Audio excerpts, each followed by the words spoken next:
시간에는 아들이 들리면 만방이 그리로, 이 제목으로 하나님의 말씀을 살펴보도록 하겠습니다. 만군의 여호와께서는 마지막 날에 열방을 향하여 기치를 세우시게 되고 그 택하신 백성들을 모으시게 됩니다. 그래서 이 시간에 아들이 들리면 만방이 그리로, 이 제목으로 하나님의 말씀을 살펴보도록 하겠습니다.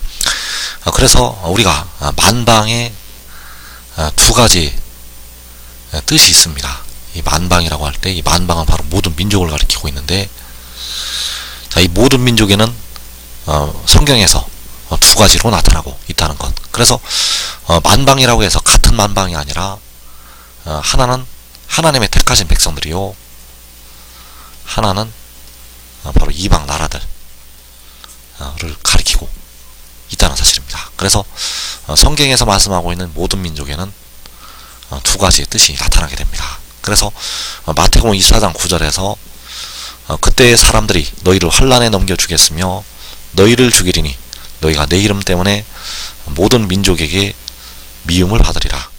자, 여기서 말씀하는 모든 민족은 이방 나라들을 가리키고 있습니다. 믿지 않는 사람들, 너희가 내 이름 때문에 모든 민족에게 미움을 받으리라. 그리고 마태복음 24장 30절에서 주님께서 오실 때 통곡을 하는 이 모든 민족이 있습니다. 자, 이들은 택하신 백성들이 되겠습니다. 통곡을 하는 모든 민족들은 택하신 백성들. 그래서 마태복음 24장 30절에서 그때의 인자의 징조가 하늘에서 보이겠고 그때의 땅의 모든 족속들이 통곡하며 그들이 인자가 구름을 타고 능력과 큰 영광으로 오는 것을 보리라. 자, 이 땅의 모든 족속들, 여기서 말씀하는 모든 족속들은 데려감을 얻을 백성들을 말씀을 하고 있습니다.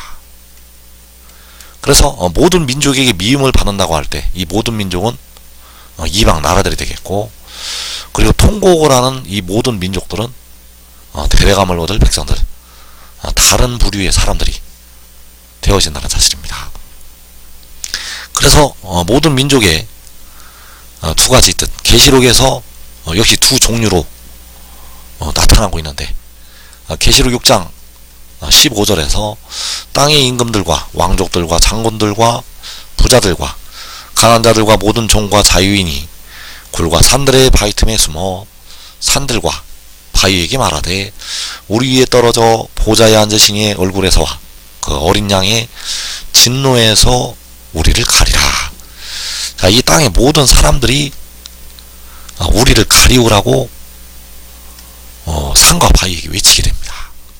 그래서 우리를 가리우라고 하는 사람들, 자, 이들이 바로 너희가 내 이름 때문에 모든 민족에게 미움을 받으리라고 말씀하는 그 민족들이 되겠습니다.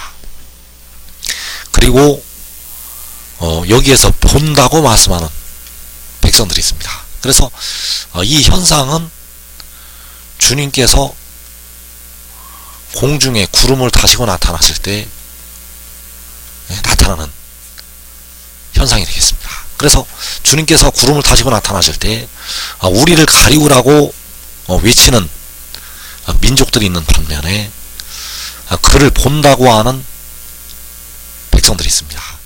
그를 보고 통곡을 하는 백성들이 있다는 사실입니다. 그래서 계시록 1장 7절에서 볼지어다 그가 구름을 타고 오시리라. 각 사람의 눈이 그를 보겠고 그를 찌른 자들도 볼 것이요 땅에 있는 모든 족속이 그로 말미암아 애곡하리니 그러하리라. 아멘. 자, 그를 보는 이 모든 족속, 주님께서 구름 타고 오실 때 애곡을 하는 이 땅에 있는 모든 족속, 자, 이들이 바로 데려감을 얻을 하나님의 백성들이 되겠습니다. 그리고 우리를 가리우라고 외치는 이 땅의 모든 사람들, 자, 이들은 바로 이방 나라들, 그리고 우리를 가리우라고 하는 사람들 중에서 예수 믿는 백성들도 있다는 사실입니다. 예수 믿는 백성들도 우리를 가리우라고 하는 자리에 들어가는 사람들이 있다는 것. 그래서 그를 보는 이 모든 족속들은, 예고를 하는 이 모든 족속들은 데려감을 얻을 하나님의 백성들이 되어진다는 사실입니다. 그래서 계시록 1장 7절에서 땅에 있는 모든 족속이 그를 본다고 말씀을 하고 있는데, 여기서 말씀하는 모든 족속은 택하신 모든 족속이 되겠습니다. 택하신 모든 족속, 그리고 우리를 가리우라고 하는 사람들, 구름을 타고 오시는 주님을 보고 우리를 가리우라고 하는 사람들이 굴과 산들의 바위 틈에 숨게 된다는 사실입니다. 그래서 그 통곡오라는 모든 족속이 모이게 됩니다. 그 통곡오라는 모든 족속이 모이게 된다는 사실. 그래서 이사 2장 2절에서 말일에 여호와의 전에 산이 모든 산 꼭대기에 굳게 설 것이요 모든 작은 산 위에 뛰어나리니 만방이 그리로 모여들 것이라. 많은 백성이 가며 이르기를 오라 우리가 여호와의 산에 오르며 야곱의 하나님의 전에 이르자. 자, 만방이 그리로 모여들고 많은 백성이 간다고 말씀을 하고 있습니다. 그래서 여기서 말씀하는 만방이 예고라는 땅에 있는 모든 족속, 땅에 택하신 백성들, 자, 이들이 모여들 것이라고 말씀을 하고 있고, 많은 백성이 간다고 말씀을 하고 있습니다. 그래서 이들은 계시록 7장에서 각 나라와 족속과 백성과 방언에서 나오는 아무라도 능히 셀 수 없는 큰 무리, 그 큰 무리가 그리로 모여드는 만방이요 오라고 이르는 많은 백성, 이들이 모이게 된다는 사실입니다. 그래서 주님께서 구름을 타고 오실 때 각 사람의 눈이 그를 보게 되고 그를 찌른 자들도 볼 것이라고 말씀하셨습니다. 그래서 그를 찌른 자들은 하나님의 백성들, 왜냐하면 그 백성들의 죄를 인해서 찔림을 당하셨기 때문입니다. 그 백성들의 죄를 인해서 찔림을 당하셨기 때문에 그를 찌른 자들도 볼 것이고 각 사람의 눈이 그를 본다고 말씀을 하고 있습니다. 그래서 여기서 말씀하는 각 사람, 그를 찌른 자들은 택하신 하나님의 백성들, 택하신 하나님의 백성들이 그를 보게 되고 그를 찌른 자들도 본다고 말씀을 하셨습니다.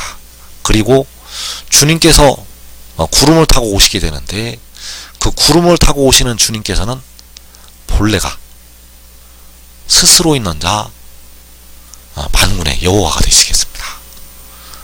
구름을 타고 오시는 주님께서는 본래는 만군의 여호와, 그래서 여호와께서 구름을 타시고 나타나신 뒤에 열방을 향해서 기치를 세우시게 됩니다. 그래서 이 기치를 세우신다는 것은 독생자를 세우신다는 것이 되겠습니다.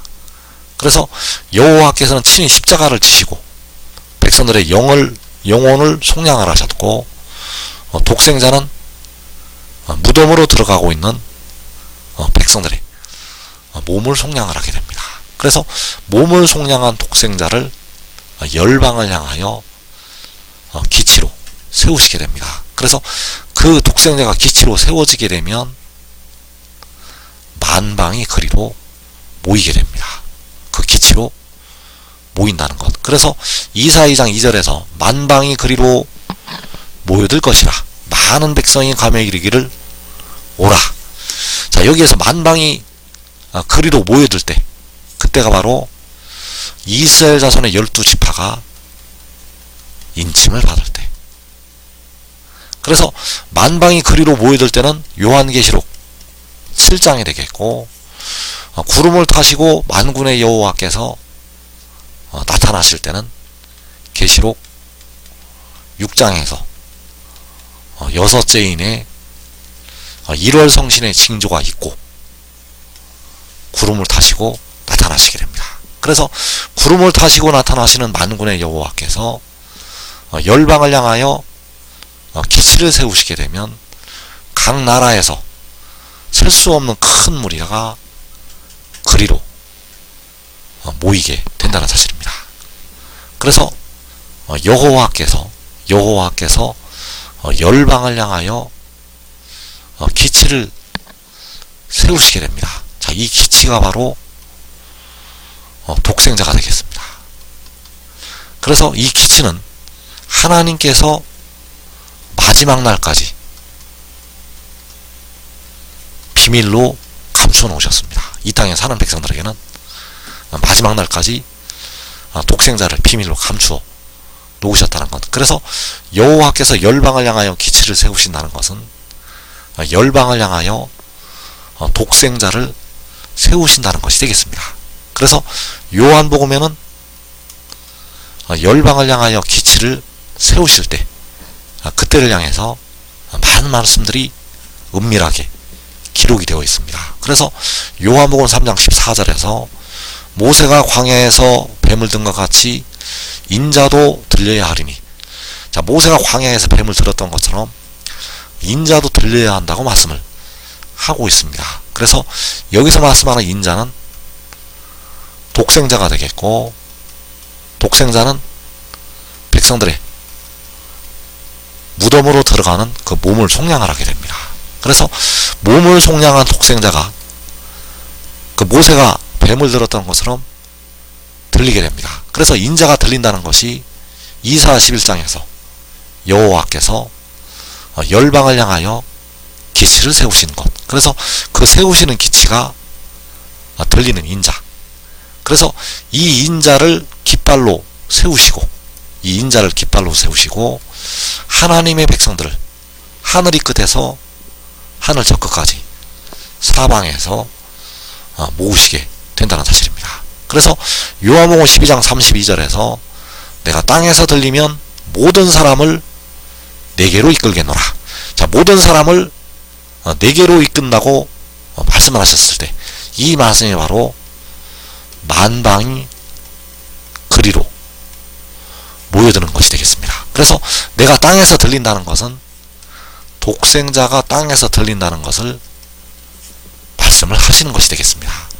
이 내가는 바로 독생자의 입장에서 말씀이 기록이 된 것이 되겠고, 그래서 내가 땅에서 들리는 것이 역시 여호와께서 열방을 향하여 기치를 세우시는 것, 여호와께서 열방을 향하여 기치를 세우시면 모든 사람이 그에게로 모이게 됩니다. 여기서 모든 사람은 이 땅의 모든 사람을 얘기하는 것이 아니라 모든 택하신 사람, 모든 택하신 백성들을 그에게로 이끌게 하신다는 사실입니다. 그래서 이 말씀은 마지막 날에 성취가 됩니다. 인자도 들려야 한다는 이 말씀, 내가 땅에서 들리면 모든 사람을 내게로 이끌겠다고 말씀하신 이 말씀은 마지막 날에 이루어지게 됩니다. 그래서 여호와께서 열방을 향하여 기치를 세우시게 되는데, 그 기치를 세우시는 것이 요한복음 12장에서 내가 땅에서 들리면 모든 사람을 내게로 이끌겠다고 할 때 땅에서 들리는 것, 그래서 어디에 땅에서 들리게 되는가? 바로 의인들의 장막에서 독생자가 들리게 됩니다. 의인들의 장막에서 그 독생자가 열방을 향해서 깃발로 들리게 된다는 것. 그래서 의인들의 장막에서 먼저 의인나무들과 그이들의 온 집이 영생을 얻게 되고, 거기에서 그가 들리게 됩니다. 그래서 시편 118편 15절에서 의인들의 장막에는 기쁜 소리, 구원의 소리가 있으며 여호와의 오른손이 권능을 베푸시며, 자, 의인들의 장막에서 여호와의 오른손이 권능을 베푸시면 이제 의인나무들에게서 사망이 끝나게 되고, 바로 무덤이 끝나게 되고 영생으로 들어가게 됩니다. 그래서 영생을 얻은 그 의인나무들이 기쁜 소리, 구원의 소리를 바라게 된다는 있다는 사실입니다. 그래서 이 기쁜 소리, 구원의 소리가 계시록 6장의 환난 날에 있게 됩니다. 계시록 6장의 환난 날에 이 기쁜 소리, 구원의 소리가 있다는 것. 그래서 그 의인들의 장막에서 인자가 들리게 됩니다. 그래서 계시록 7장 2절에서 또 봄에 다른 천사가 살아계신 하나님의 인을 가지고 해 돋는 데로부터 올라와서, 자, 여기에서 이 다른 천사가 해 돋는 데로부터 올라오게 되는데, 해 돋는 데에 있는 의인들의 장막에서 올라오게 됩니다. 해 돋는 데에 있는 의인들의 장막에서 살아계신 하나님의 인을 가지고 올라오게 된다는 것. 그래서 그가 올라오는 것이 여호와께서 열방을 향하여 기치를 세우시는 것이 되겠습니다. 그래서 여기서 말씀하는 다른 천사가 계시록 10장에서 그 작은 두루마리를 들고서 있는 힘센 천사가 되겠고, 그가 바로 독생자가 되겠습니다. 그래서 독생자가 해돋는데 의인들의 장막에서 열방을 향하여 기치로 세워지게 된다는 것. 그래서 해돋는 데로부터 올라오는 것은 요한복음 12장에서 내가 땅에서 들리면 모든 사람을 내게로 이끌겠다고 할 때 그가 땅에서 들리는 것이 되겠습니다. 그래서 이 독생자의 비밀을 알고 하늘의 일을 믿고 순종하는 자들은 먼저 그 의인들의 장막에서 영생으로 들어가게 됩니다. 한 사람이 믿고 순종하면 자기의 온 집이 이 땅에 시험의 때를 면하고 가장 복된 자리에서 그 아들과 함께 기쁨을 누리게 되겠습니다.